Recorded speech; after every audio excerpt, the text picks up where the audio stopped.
तर आज या ठिकाणी आम्ही आलेलो आहे पोर्शा म्युझियम बघायला. हीच बिल्डिंग आहे ती. आणि हा अकॉर्डिंग टू जर्मन लोक हा उन्हाळा आहे. आभाळ आलाय, पाऊस पडलाय मग. हा पण ऑगस्ट हा महिना त्यांच्यासाठी पीक उन्हाळा असतो. ओके ठीक. नाही कॅमेरा बंद होईल माझ्याकडनं. हा ना, हे एंट्रन्स मी खूपदा रील्सवरती बघितलेलं.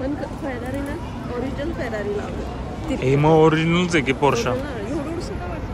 अगं उंच आहे ना ते, तसं वाटतं. जवळ जाऊन बघूया की आपण. आधी तिकीट काढूया. तिकिटाची सोय बघूया आपली.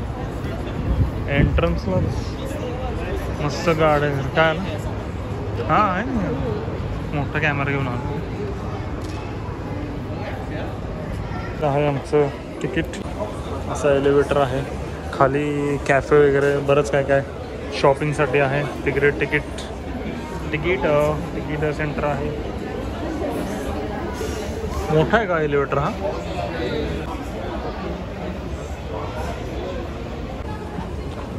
जसं एलिव्हेटरच्या वर येताच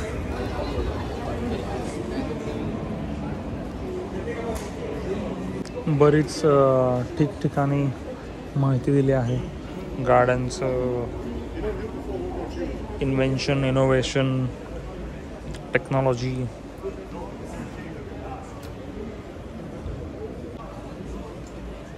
केवढं हेवी आहे ना ही गाडी.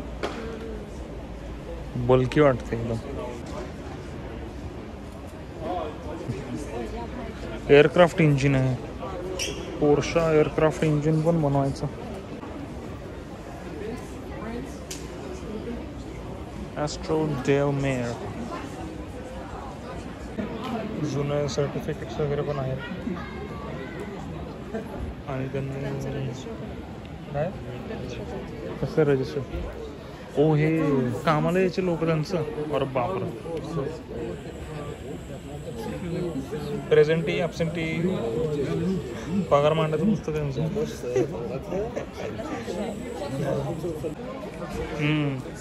ही आहे पोर्शा टाईप 64 1939. स्पेसशिप सारखंच वाटत आहे ना. कसं त्याला शेप दिला.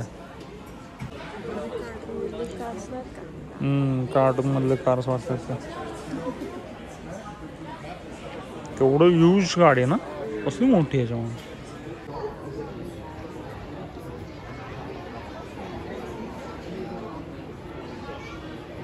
इथून जसं वर आला सगळे मॉडेल्स सगळीकडे त्यांनी डिस्प्ले केला आहे. ह्या पायऱ्यांवरती आला जगूच. ही जुनी आहे मला वाटतं. ला माणसामध्ये केलेली. त्याचंच नवीन वर्जन तिकडे काय. इथे पण सगळं नवीन वर्जनच आहे.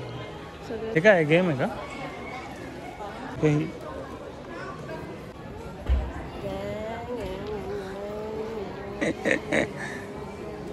दोन प्लेयरचा गेम आहे.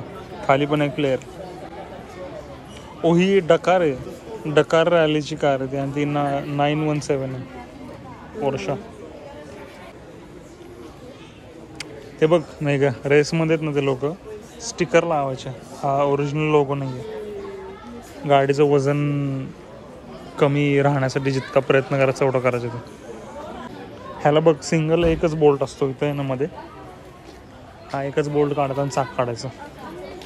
म्हणजे रेसमध्ये चेंज करायला 4 नट बोल्ट लावत नाही. ही जी गाडी त्यांनी वरती अशासाठी लावली.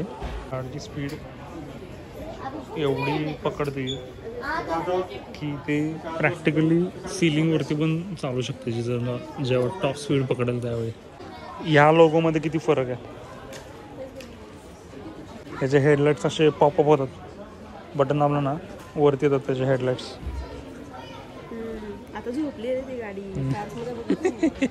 मला वाटतं वाईड अँगलमध्येच ठेवायला पाहिजे.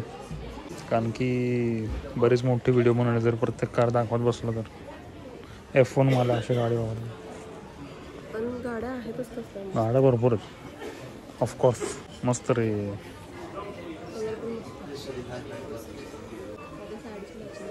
तुझ्या साडीला मॅचिंग कलर आहे. Oh my God! Wow! पुलिझिया ती पण मॅचिंग होते. पर्ल छान आणि डिझाईन जुना. ह्या हा ते आपल्या मारुतीमध्ये असं. ओ ही पॅनामेरा आहे तर म्हणलं असं काय ही गाडी. आणि ही टायकान आहे.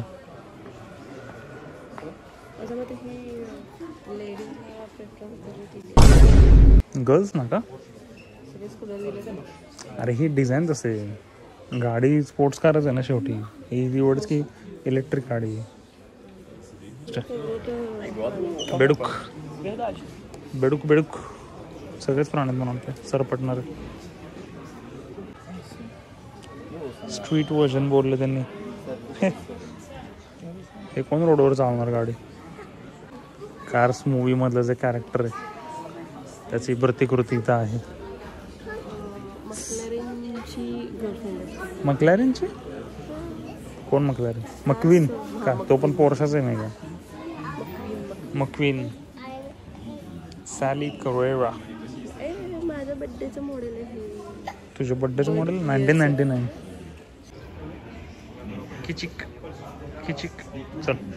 30,000 मोटर स्पोर्ट्स विक्ट्री. अरे बापरे.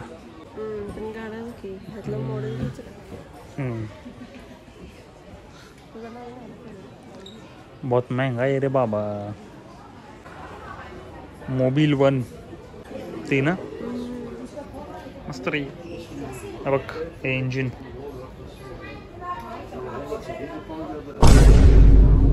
Not interested in engine. ये तोड़ दिया रे गाड़ी को. आधा काट दिया. आयरन मॅन वाला. रोल्स रॉयस कापतो ना तो.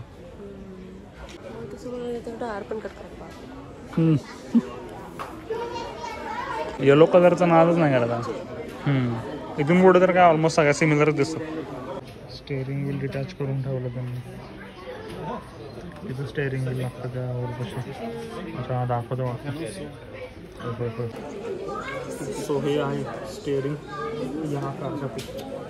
रेसमध्ये वापरलं जातं आणि याला पेडल शिफ्टर आहे आणि बरेच बटन्स आहेत त्याच्यावरती. काय माहिती नाही.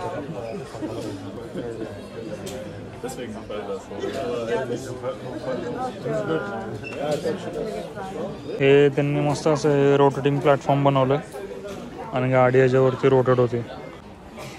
मला आहे ना नाही का GT3 RS दिसायला पाहिजे. भारी नाही रोटेटिंग प्लॅटफॉर्म. जरा थोडंसं अजून फास्ट फिरायला पाहिजे. लग्नात मिळतं. छान कसलं म्हणतो त्याला मी विसरलो ना. आपण फेरारी वर्ल्डमध्ये गेलो तर आपण त्या टाईप्समध्ये आहे. आर्टिफिशियल असं वाटलं पाहिजे की आपण रेस ट्रॅकवरती गाडी चालवतो. ते असं बटन दिलेलं आहे प्रत्येक गाडीचं आणि ते प्रेस केलं आपण. पोर्शा RS स्पायडर त्याचा आवाज हे बटन दाबलं की येणार. असा स्पायडरचा आवाज आहे. आणि ही आहे पॅनामेरा.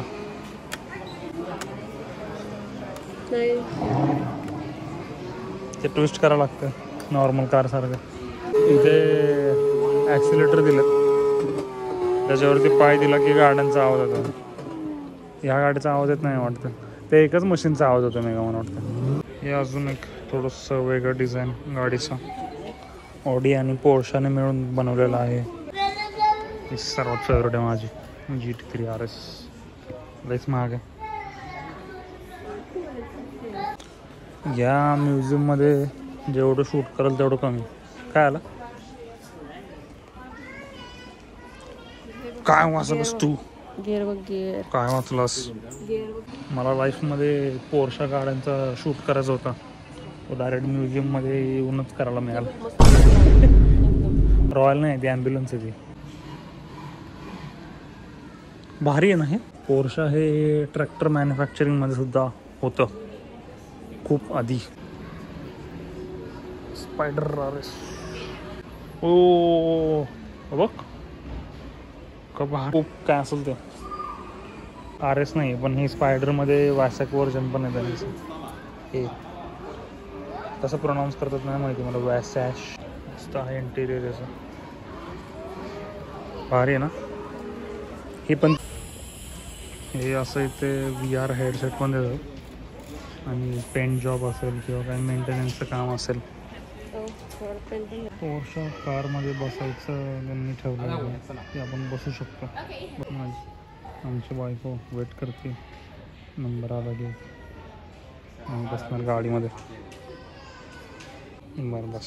हे माझा नंबर आलेला आहे. या गाडीचा बाहेरून दरवाजा उघडत नाही आहे. ओ उघडतं जोरात कर. बरं 1 मिनटात मी ओपन करतो. ऐका प्रिन्सेस ट्रीटमेंट अशी वाईड अँगल करून सुद्धा मस्त फील होतं ना गाडीत बसलं की. गिअर सिलेक्टर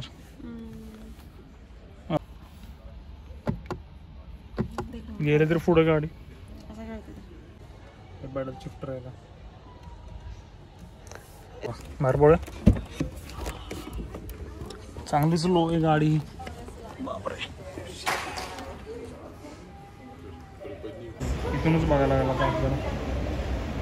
मस्त दिसतं ना. नाईस. इथं संध्याकाळी येणं जास्त बेटर आहे कारण की 1 तासात वगैरे बघून होतो मी.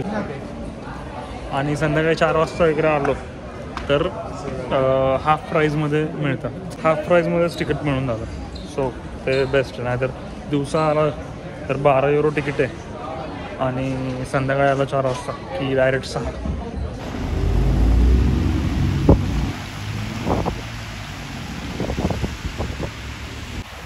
हे बॉडी शॉप तिकडे पोर्शाचं. इथे गाड्या लटकवलं लगेच. म्युझियम. हा हे बॉडी शॉप आहे. सगळं स्टुटगार्टमध्येच बनतं आहे. मर्सिडीज बेन्झ आणि हे.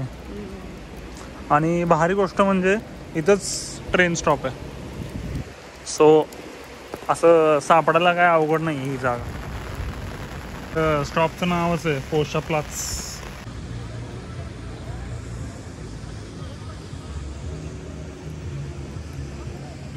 सनसेटची शेड